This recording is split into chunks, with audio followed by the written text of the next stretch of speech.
Okay, we're going to see how this works. Having you guys have access to the videos, the lessons before we do them if you want to work ahead or if you want to follow back up afterwards. So we are on my favorite chapter, all about parallel and perpendicular lines. We're starting with chapter 3.1, identifying pairs of angles. And you can read through this before what you were asked to do, which is basically identify angle pairs formed by intersecting lines. So what we're talking about there, it's not what I want, this, we were talking about if I intersect two lines and the fact that you have, if I just label these 1, 2, 3, and 4, then angle 1 and 3 are vertical, 2 and 4 are vertical, 1 and 2 make a linear pair, 2 and 3 make a linear pair, 3 and 4 make a linear pair, those kinds of relationships. That's what we did in chapter 2. Now we're going to get into 3 sets, and I think they tell you that. Angles formed by 3 intersecting lines. So here we have line AB, line DC. We actually have more than 3. We also have line AD, line BC, and we have line BD intersecting. So name a line that does not intersect AD. This is AD, so BC would not intersect AD. What is the intersection between AD and DB? You should be able to start to tell that since they both have the D in common, even if I don't look at them, it's going to be point D. But this is AD, and this is DB, and they intersect at D. So, two lines that do not intersect are either parallel lines or skew lines.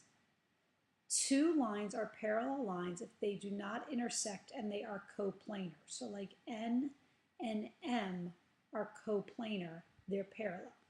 Two lines are skew lines if they do not intersect and they are not coplanar. For instance, line K basically goes up and down. It's not in plane T, it's not in plane U. It intersects both of those at a point.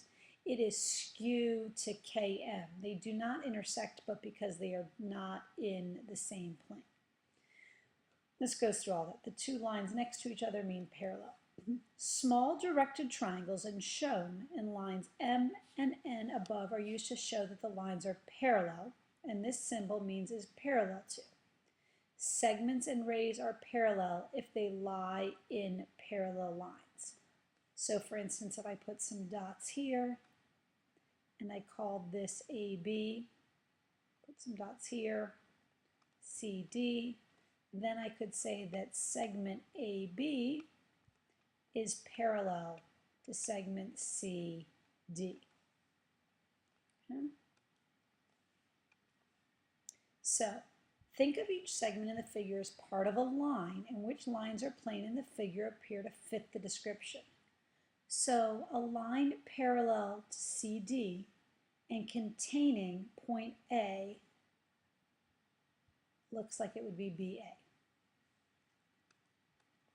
A line skew to CD and containing A, that would be either AH,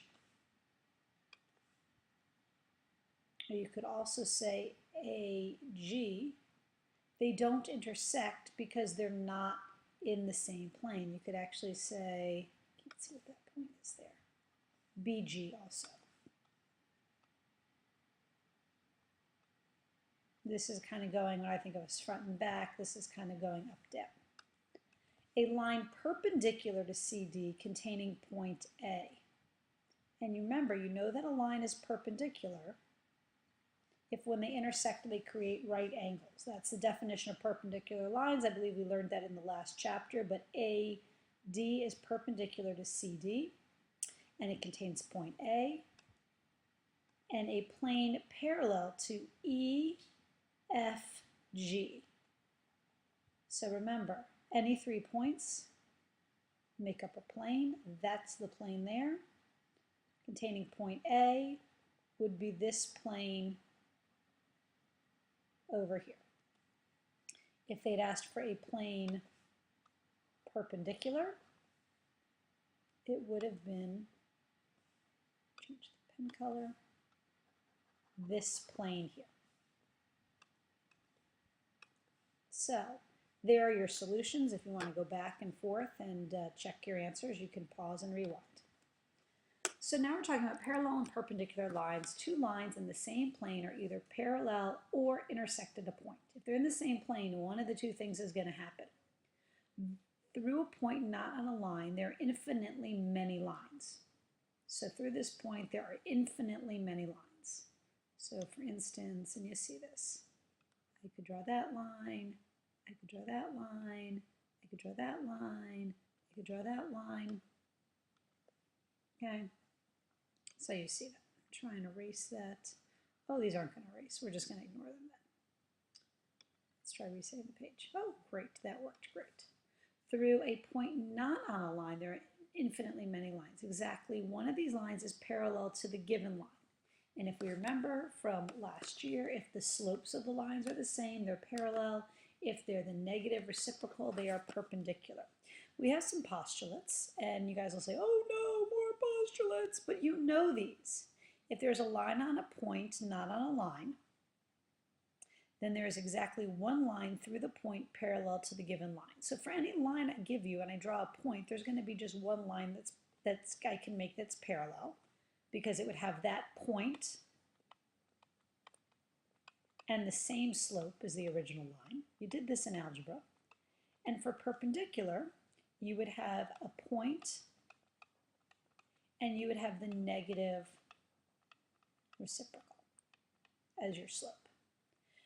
We also mentioned here there are some geometries other than traditional Euclidean geometries in which the parallel postulate is not true. For our class, Geometry Honors, the parallel postulate will be true. We're just letting you know that as you get into higher mathematics, there may be times that this is not true.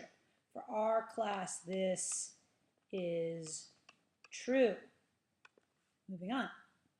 So, when I was looking at this picture, you could not see these points, so I've tried to label them in white. They want you to name, so the given line markings show how the roads are related to one another. And it's still really hard to see this, but there is an arrow here, there is an arrow here, and that's an F. So AD is parallel to FE. Also on this drawing, it might be better in your book, I can't tell, it looks like there might be a right angle symbol here. So BF, that's this road here, would be perpendicular to AD. They also ask, is FE parallel to AC? Well, I can actually easily see, make some lines here so you can see that better, but I think you can see that that's not the line I wanted the diagonal line to go up, but FE is not going to be perpendicular to AC. If I were to continue this, I would eventually intersect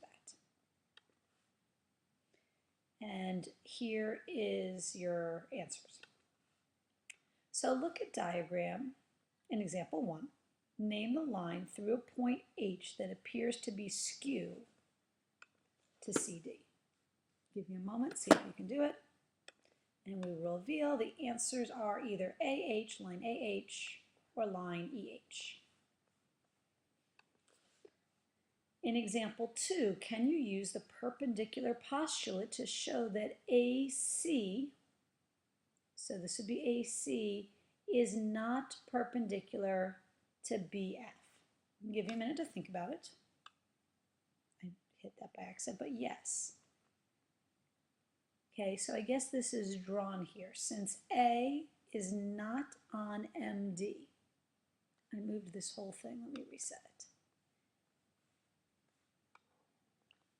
So MD is perpendicular to BF. So I think there is a little symbol here. So MD is perpendicular to BF. I know it's really hard to see here. And since A is not on that line, the perpendicular postulate guarantees that there's only one line through a point perpendicular to AC. So it cannot be BF. Here's some other key concepts. You can write them all down in your book. You can pause this and read through it. Write it down in your notebook, pause it and read through it. I'm going to go through this. When you have two lines and there's a transversal, there are corresponding positions. So for instance, in this example, 2 and 6 are corresponding. If I labeled 1 and 5 here, 1 and 5 would also be corresponding. There are two angles or alternate interior. What I always say is that's because they are in the interior of the two lines drawn. And that's F and C. I could also say 3 and 6 are alternate interior. There's alternate exterior angles. Those are on the exterior of the space in between the lines. These are not parallel, they're just lines. 1 and 8 are alternate exterior. I'm just going to give it another names here. I'm going to call this angle A and that angle B. A and B are alternate exterior. So you see, I don't have to use numbers. And two angles are consecutive interior angles if they lie in between, but on the same side. So in this case, I'm just going to make up letters again, P and Z. These were all concepts that are in our general 8th grade pre-algebra class. So they're concepts that in geometry honors, normally we're expecting students to have seen before, but I realize because of the way the curriculum works out in GEM, sometimes you haven't seen these concepts. Also, when they do see them in in general 8th grade math pre-algebra, we only deal with parallel lines cut by a transversal. So these lines would be parallel, which we'll be getting into in lesson 3-2. But even if they're not parallel, I want you to see these are still called corresponding angles. So now you're asked to identify all pairs of angles of the given type, and you can freeze this and go through this example. Now we're going to have a guided practice. 1 and 5, what do you think they are? If you said corresponding angles, you are correct. If I asked you to name a pair of alternate interior angles, let's say that was 3 and 5. A pair of alternate exterior angles might be like 1 and 7. 4 and 5 would be what type of angle? You can always look back at your chart here. They are consecutive interior angles. And yes, you can assume that when we get to the work about parallel lines in 3-2, you're going to have some theorems about the relationships of these. Oh, this is another example, 2 and 7. You should be able to do this. Alternate exterior angles. Alternate interior angles. So, here's the homework quiz. I'm going to freeze it, let you freeze it. If you want to, I'd freeze it now, take the questions, and then I'm going to reveal them.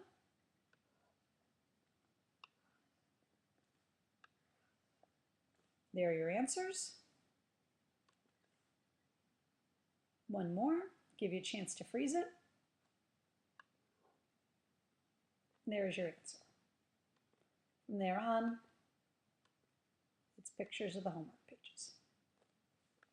Hope this helps. You should now be able to do lesson 3-1.